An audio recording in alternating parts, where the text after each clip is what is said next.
عرس کا مقصد کیا ہے؟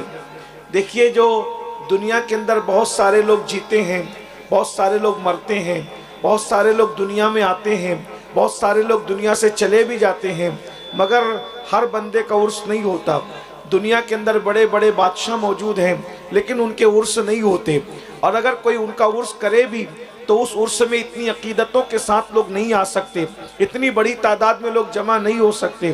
آپ غور فرمائیں، ہندوستان کے اندر کوئی بینر نہیں لگتا، کوئی پوسٹر نہیں لگتا، کوئی نہ مولانا اعلان کرتے ہیں، نہ مولوی صاحب اعلان کرتے ہیں، نہ مفتی صاحب اعلان کرتے ہیں، نہ کوئی خانقاہ اعلان کرتی ہے۔ صرف رجب المرجب کا چاند افق پہ نظر آتا ہے، لاکھوں کی تعداد میں غریب نواز کے دیوانے اجمیر شریف کے اندر بغیر کسی تشہیر کے پہنچ جایا کرتے ہیں۔ اسی طریقے سے سرکار سالار مسعود غازی رحمت اللہ علیہ کے آستانے پہ دیکھیں، محبوب الہی کے آستانے پہ دیکھیں، قطب الدین بختیار کاکی کے آستانے پہ دیکھیں، سرکار مخدوم اشرف جہانگیر سمنانی کے آستانے پہ دیکھیں، غرض کہ آپ جس ولی کے آستانے پر جائیں، ہزاروں نہیں بلکہ لاکھوں کی تعداد میں جو ہے وہ لوگ جمع ہوتے ہیں۔ آخر یہ عرس کیوں ہوتا ہے؟ عرس کن لوگوں کا ہوتا ہے اور عرس کا مقصد کیا ہے؟ اگر آپ اس کو محسوس کرنے کی کوشش کریں تو محسوس کر سکتے ہیں۔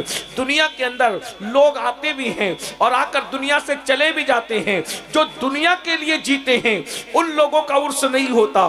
جو اب کھانے پینے، روٹی اور کپڑے اور مکان کے لیے جیتے ہیں ان کا عرس نہیں ہوتا۔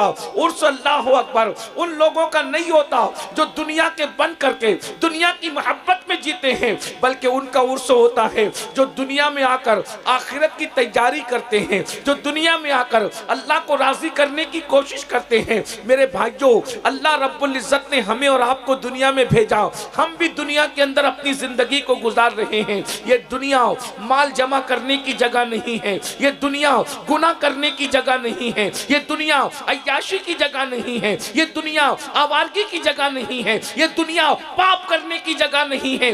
ہم زمین کے اوپر پاپ کرنے کے لیے نہیں آئے ہیں، بلکہ ہم زمین کے اوپر سجدہ کرنے کے لیے آئے ہیں۔ ہم زمین کے اوپر گانے سننے کے لیے نہیں آئے ہیں، بلکہ زمین کے اوپر تلاوت قرآن سننے کے لیے آئے ہیں، نعت مصطفیٰ سننے کے لیے آئے ہیں۔ ہمارا سینہ فخر سے چوڑا ہوتا ہے جب ہماری قوم کے جوان نعت رسول میں مگن ہو کر جلسوں کے اندر جھومتے ہیں۔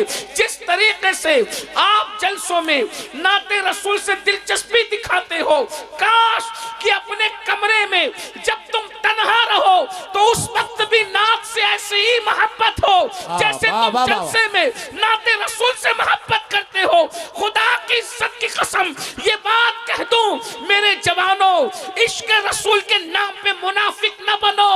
جلسے میں تو نعت پہ پیسے لٹاتے ہو، جلسے میں تو نعت پہ جھومتے ہو، جلسے میں تو نبی کے نام پہ جان دینے کی بات کرتے ہو، لیکن جب ہم کمرے میں اپنے کمرے میں اکیلے ہوتے ہیں تو پھر ہمیں نعت یاد نہیں آتی، ہمیں رسول یاد نہیں آتے، ہمیں محبت رسول یاد نہیں آتی، بلکہ ہم گانوں میں ڈوب جاتے ہیں، غزلوں میں ڈوب جاتے ہیں، عیاشیوں میں ڈوب جاتے ہیں۔ ایک جملہ اپنے علماء کی تائید سے کہہ دوں، خدا کی عزت کی قسم جتنا پیار ہم جلسوں میں نبی کی نعت سے کرتے نظر آتے ہیں، اگر تنہائی میں کمرے میں بھی یہی کیفیت ہو تو جلسوں میں علماء کے چہرے کی زیارت کرتے ہیں۔ اگر نعت کا ذوق ہی رہا تو نیند میں مصطفیٰ جان رحمت کا دیدار کرتے ہوئے نظر آئیں گے۔ لیکن ہماری کیفیت جلسوں میں الگ ہے، ہماری کیفیت گھروں میں الگ ہے، ہماری کیفیت لوگوں کے درمیان الگ ہے، ہماری کیفیت اپنے کمروں میں الگ ہے۔ میرے بھائیوں، اپنی تنہائیوں کو بہتر کرو، اپنی تنہائیوں کو اسلامی کرو، اپنی تنہائیوں کو اچھی بنانے کی کوشش کرو۔ قرآن میں میرا اللہ ارشاد فرماتا ہے وَلْتَنْظُرْ نَفْسٌ مَّا قَدَّمَتْ لِغَدٍ، اے ایمان والو، قیامت کے دن کے لیے تم کیا بھیج رہے ہو، کیا روانہ کر رہے ہو، اس سلسلے میں غور کرو، اس سلسلے میں فکر کرو۔ میرے بھائیوں، کیا بھیجا ہے ہم نے قیامت کے لیے، کیا بھیجا ہے ہم نے میدان محشر کے لیے، ہم نے کیا تیاری کی ہے؟ وہ قیامت کا دن، وہ میدان محشر جس دن نہ ماں نے کام آنا ہے، نہ باپ نے کام آنا ہے، نہ بھائی نے کام آنا ہے، نہ کسی دوست نے کام آنا ہے، قرآن کہتا ہے الاخلاء یومئذ بعضهم لبعض عدو الا المتقین، کہ قیامت کے دن کوئی کام نہیں آئے گا، جتنے تمہارے پکے اور گہرے دوست ہیں وہ سب کے سب تمہارے دشمن بن جائیں گے۔ میرے بھائیو، اس لیے میدان محشر کی تیاری کرو۔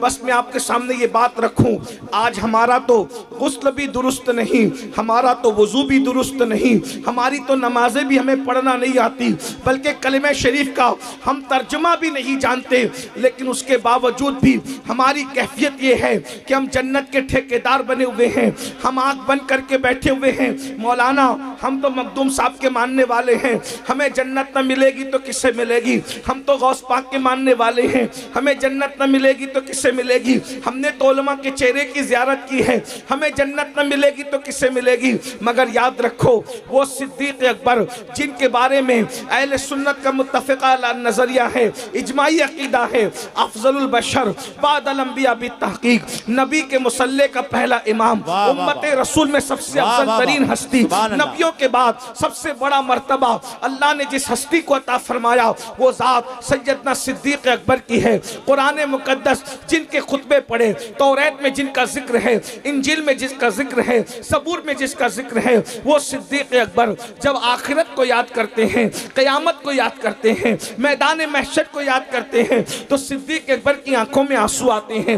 ذرا غور بھی تو کیجئے گا، جس نے اللہ اکبر علماء کو نہیں دیکھا، اللہ غور فرمائے، جس نے علماء کو، یعنی جن کی جس اصطلاح میں ہم علماء استعمال کر رہے ہیں، اللہ علماء کو نہیں دیکھا، بلکہ جس نے عالم ما کان و ما یکون کی زیارت کی ہے، جس نے سید الانبیاء کو دیکھا ہے، جس نے مصطفیٰ جان رحمت کو دیکھا ہے، جس نے رسولوں کے سردار کو دیکھا ہے، اندازہ فرمائے، ذرا غور فرمائیے، وہ صدیق اکبر جب میدان محشر کو یاد کرتے ہیں تو صدیق اکبر کی آنکھوں میں آنسو ہے، اور آپ اپنی زبان سے کہتے ہیں کاش میں انسان بنا کر پیدا نہ کیا گیا ہوتا، میں ایک چڑیا ہوتا اور لوگ مجھے ذبح کر کے کھا جاتے، اور میں بھولا بسرا ہو جاتا، چڑیا بنا دیا گیا ہوتا، ذبح کر کے کھا گیا ہوتا، لوگ مجھے کھا چکے ہوتے، تاکہ قیامت کے دن میں میدان محشر میں اللہ کی بارگاہ میں جواب دینے سے بچ جاتا، میں رب کی بارگاہ میں جواب دینے سے بچ جاتا۔ مجھے بتاؤ، جس کی صبح رسول اللہ کا چہرہ دیکھنے میں گزرتی ہے،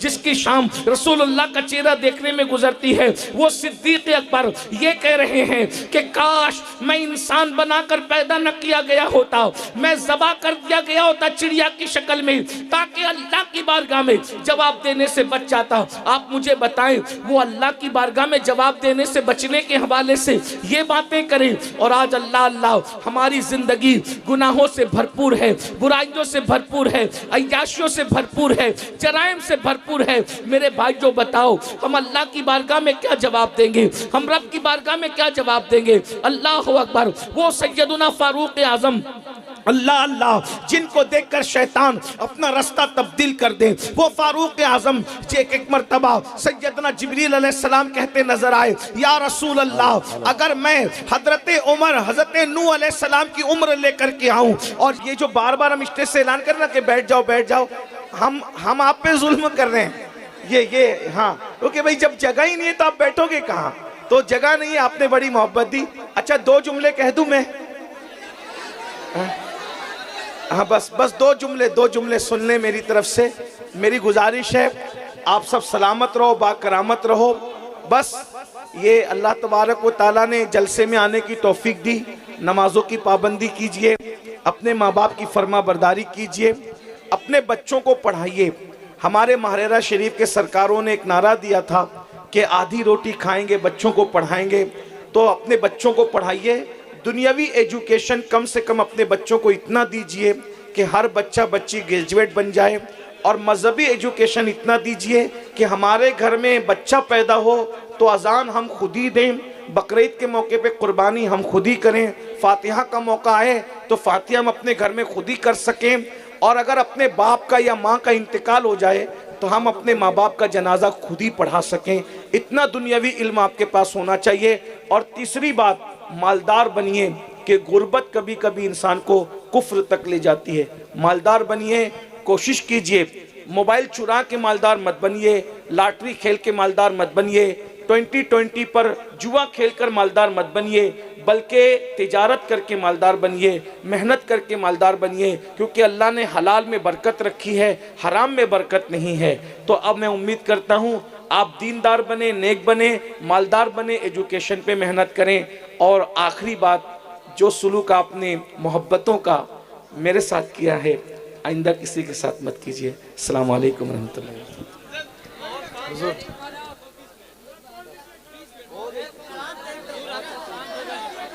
تقریر ہو گئی بھائی، ہو گئی، اسی پہ عمل کیجیے۔ السلام علیکم۔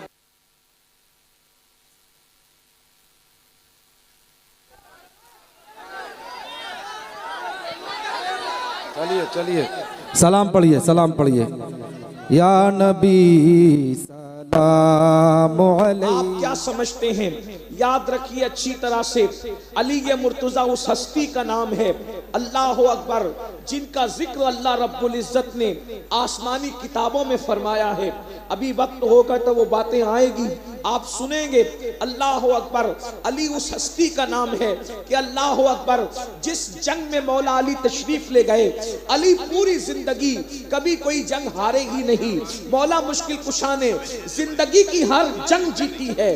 مولا مشکل کشا نے جس پر تلوار اٹھائی ہے، کبھی وہ بچ کے نکل نہیں سکا ہے۔ مولا وہ مشکل کشا ہے جس کا وار کبھی خالی نہیں گیا ہے۔ یاد رکھنا، ہم اہل سنت مولا علی کے ذکر کو بطور وظیفہ پڑھتے ہیں۔ ہمارے یہاں صوفیہ کے نزدیک ناد علی روز پڑھی جاتی ہے۔ علی کا ذکر وہ ہے جسے عبادت قرار دیا گیا ہے۔ مولا علی کا ذکر وہ ہے جو بلاؤں کے خاتمے کا ذریعہ ہے۔ مولا علی کا ذکر وہ ہے کہ اللہ اکبر پڑھنے والا علی علی کرتے کرتے ولی بن جاتا ہے۔ میرے آقا صلی اللہ علیہ وسلم کے پیارے دیوانوں، میرے امام لکھتے ہیں، سلامی جس کے در کا ہر ولی ہے، سلامی جس کے در کا ہر ولی ہے، علی ہے ہاں علی ہے ہاں علی ہے۔ اللہ اکبر، مولا مشکل کشا وہ جسے رسول اللہ کے بھائی ہونے کا شرف حاصل ہے۔ میرے آقا ارشاد فرماتے ہیں، یا علی انت اخی فی الدنیا والآخرہ، اے علی تو دنیا میں بھی میرا بھائی ہے اور آخرت میں بھی میرا بھائی ہے۔ اللہ اکبر، مولا مشکل کشا کی آج میلاد کا دن ہے۔ نور الابصار میں علامہ شیخ مومن شبلنجی رحمت اللہ علیہ نے لکھا ہے، رجب کی 13 تاریخ کو جمعہ کے دن مولا مشکل کشا کی ولادت کعبۃ اللہ کے اندر ہوئی ہے۔ کعبے کے اندر مولا علی کی ولادت ہوئی ہے۔ یاد رکھیے، دوسرے محققین ہمارے سر آنکھوں پر ہے، ہم کسی کی تحقیق کا نہ مذاق اڑاتے ہیں نہ انکار کرتے ہیں۔ یاد رکھیے، ازالت الخفا میں شاہ ولی اللہ محدث دہلوی نے لکھا، مولا علی کی ولادت کعبۃ اللہ کے اندر ہوئی ہے۔ امام حاکم نے اپنی مستدرک میں لکھا، مولا علی کی ولادت کعبے میں ہوئی ہے۔ مدارج النبوہ میں شیخ عبدالحق محدث دہلوی نے لکھا، مولا علی کی ولادت کعبۃ اللہ میں ہوئی ہے۔ نظم العالی میں سید محمد بالگرامی رحمت اللہ علیہ نے لکھا، مولا علی کی ولادت کعبۃ اللہ میں ہوئی ہے۔ اللہ اکبر، یہ مولا مشکل کشا کی ولادت کس شان سے ہوئی ہے، ذرا غور کیجئے۔ اللہ اکبر، ابھی مولا علی پیدا نہیں ہوئے تھے، ان کے والد حضرت ابو طالب یمن کے سفر میں تشریف لے گئے ہیں۔ وہاں پر ایک راہب تھا جس کی عمر اللہ اکبر 100 سال سے بڑی بتائی جاتی ہے۔ بعض مورخین نے لکھا کہ وہ 200 سال کا تھا، بعض نے لکھا وہ 150 سال کا تھا، لیکن ایک احتیاط کے تحت میں آپ کے سامنے عرض کروں، میری قوم کے جوانوں، تم نے علی مرتضیٰ کو سمجھا کیا ہے؟ جشن مولود کعبہ منانے والوں، جشن ولادت فاتح خیبر منانے والوں، سنو، اللہ اکبر، حسنین کے بابا کی شان کیا ہے، میرے مولا مشکل کشا کی شان کیا ہے، اللہ اکبر۔ اور اگر ولادت علی سننے کے لیے آئے ہو تو یاد رکھیے، یہ سویم اور چیلم کی محفل نہیں ہے کہ ہم اسی طرح سے خاموش سردی کا مجسمہ بن کر کے سنیں، بلکہ علی کا ذکر وہ ہے، اگر مردوں کے سامنے ذکر علی کیا جائے تو علی کے ذکر سے مردوں میں بھی جان پیدا ہو سکتی ہے۔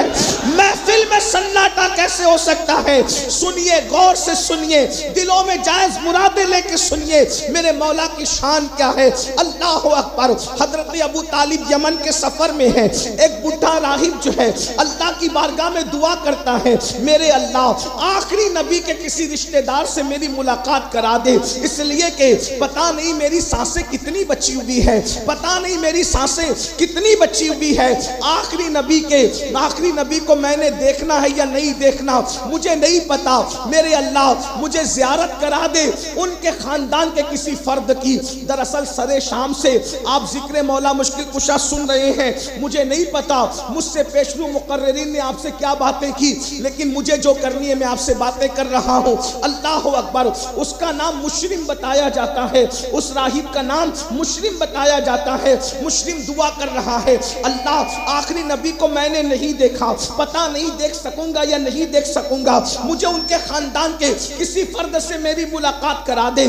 ایسے میں اللہ اکبر، حضرت ابو طالب نے سفر یمن میں سوچا چلتے چلتے میں کسی راہب سے اور ملاقات کروں، کسی بزرگ سے ملاقات کروں، اور اتفاق سے اس کی خانقاہ کے اندر حضرت تشریف لے گئے۔ جب گئے تو دیکھا کہ وہ دعا میں مصروف تھا۔ اللہ اکبر۔ آخری نبی کے خاندان کے کسی فرد کی زیارت کرا دے۔ ایسے میں آپ نے اس دور کے مطابق جو بھی علیہ سلیک کا طریقہ تھا اس کے مطابق اس سے گفتگو کی، تو اس نے کہا کہ تیرا نام کیا ہے؟ آپ نے فرمایا میرا نام جو ہے وہ عبد مناف ہے اور مجھے ابو طالب کہتے ہیں۔ اچھا تیرے بابا کا نام؟ میرے بابا کا نام جو ہے وہ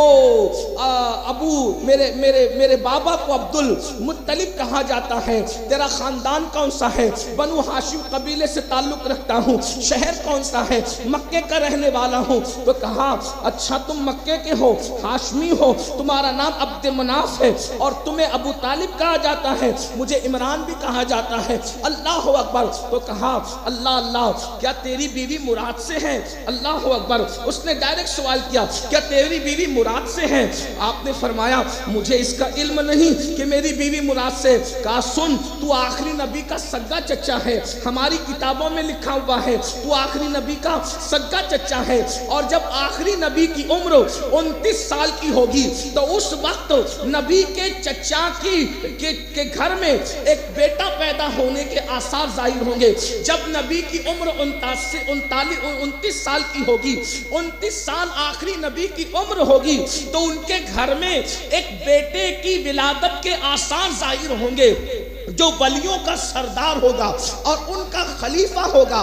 تو نبی کا چچا، آخری نبی کا چچا ہے، کیا تیرے گھر میں کسی بھتیجے کی عمر 29 سال کی ہو گئی؟ تو آپ نے فرمایا میرے بھتیجے تو بہت ہیں لیکن جو سب سے چہیتا بھتیجا جو میرا ہے اس کا نام محمد ہے۔ تو کہا اس کے والد کیا دنیا سے کوچ نہیں کر گئے؟ کہا بالکل صحیح کہا۔ اس کی امی دنیا سے کوچ نہیں کر گئی؟ کہا بالکل صحیح کہا۔ کہا لوگ اس کے کردار کی قسم نہیں کھاتے؟ کہا بالکل صحیح کہا۔ لوگ اس کو صادق و وعد الامین نہیں کہتے؟ کہا بالکل صحیح کہا۔ کیا وہ پورے مکے میں سب سے زیادہ خوبصورت نہیں ہے؟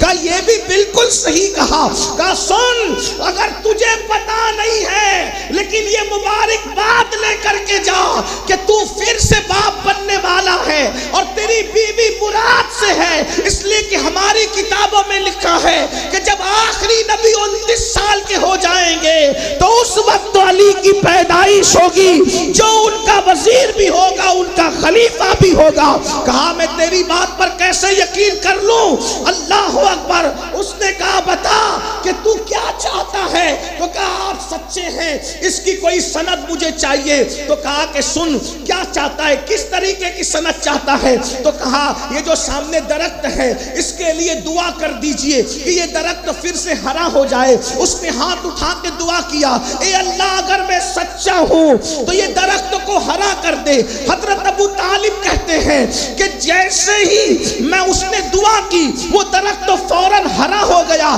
اس نے کہا ابو طالب جب تیرے بھتیجے محمد کے پاس جانا تو اس کو میرا سلام کہنا اور اس سے کہنا کہ میں اس پہ ایمان لایا اور میں نے اس کی تصدیق کی اور میں اس کی شفاعت کا امیدوار ہوں۔ حضرت ابو طالب کہتے ہیں کہ میں بے چین ہو گیا، میرے گھر میں بیٹے کی بشارت۔ اللہ اکبر۔ جیسے ہی میں مکہ پہنچا اور حضرت فاطمہ بنت اسد سے ملاقات ہوئی تو آپ نے فرمایا میرے سرتاج مبارک ہو، آپ کے گھر میں پھر سے خوشی آ گئی ہے اور میرے شکم کے اندر بچہ آ گیا ہے۔ اللہ اکبر۔ سنیو، ہم تو میلاد مصطفیٰ بھی منانے والے ہیں، میلاد غوث اعظم بھی منانے والے ہیں، اور الحمدللہ اس وقت ہم مولود مولا علی پڑھ رہے ہیں۔ اللہ اکبر۔ اب مولا علی ماں کے پیٹ میں آ گئے، مولا علی ماں کے پیٹ میں آ گئے۔ سنیو، غور سے سنو، مولا علی ماں کے شکم میں آ گئے۔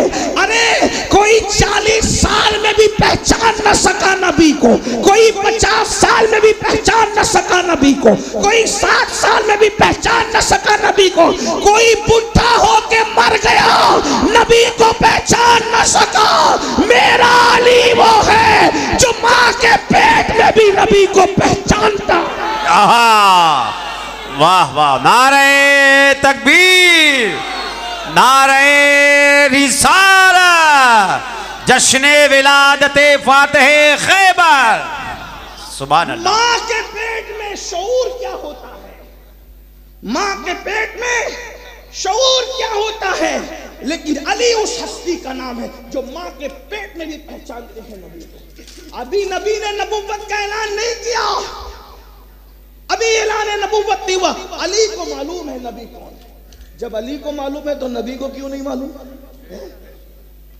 وہ مولوی اور ہیں جن کا تعلق مولائے کائنات سے نہیں ہے تو وہ کہتے ہیں کہ ان کو تو معلوم ہی نہیں تھا کہ وہ نبی تھے۔ میں نے کہا پتھروں کو معلوم تھا، نبی کو نہیں معلوم ہے۔ آقا فرماتے ہیں اعلان نبوت سے پہلے جو پتھر مجھ پہ درود پڑتا تھا اس پتھر کو میں اب تک پہچانتا ہوں۔ سبحان اللہ، سبحان اللہ۔ پتھر کو معلوم تھا نا کہ یہ نبی، تبھی تو وہ درود پڑتا تھا۔ محمد علی بھائی، پتھر کو پتا ہے، جو نبی اس کو خود پتا نہیں۔ یہ کیسا کلمہ پڑھتے ہیں، کلمہ پڑھانے کا بھی احسان گیا، کلمہ پڑھانے کا بھی احسان گیا۔